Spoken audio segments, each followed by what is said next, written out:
It's not common to see a writer who generally works on adult titles delving into the world of comics for younger readers, especially when that writer is known for writing one of the most gruesome comics on the planet. But that is exactly what we get with Robert Kirkman's series, Super Dinosaur.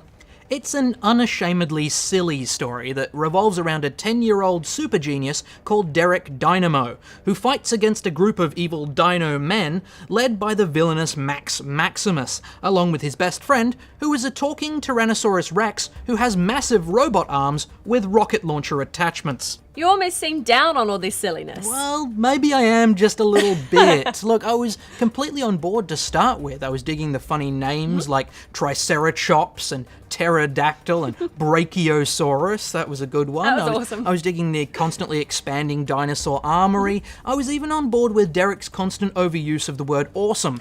But in the end, I just wanted this to be more than just a series of fights with increasingly large dinosaurs and increasingly complicated suits of armour. Well, I think there is more to it than that. The fact that Super Dinosaur can speak makes him more than just an interesting pet. He's quite a complicated character with his own hopes and fears.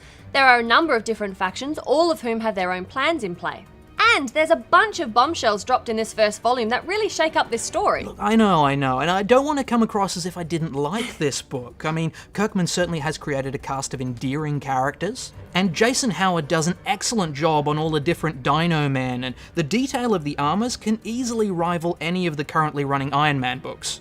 I don't know, I just felt like this book could have just been a little bit smarter. Oh, look, personally, I got a lot out of this. Look, this is a title for a younger reader, but it's a lot of fun and there's a great sense of humour running through it. I certainly giggled all the way through. Yeah. There's nothing dark or disturbing about anything that goes on in here, and sometimes that's really nice, especially if you're looking for a book for a younger reader. I'm going to give this one a buy. Fair enough. Look, I think there's definitely a market for this sort of story. In fact, I wouldn't be at all surprised if it got franchised out into a cartoon series sometime in the future. I would watch that Saturday mornings. I would too. Look, if it seems like I'm being a bit negative on this one, it's only because I saw a potential in it that it didn't quite live up to. I mean, I am still going to give it a borrow. Awesome.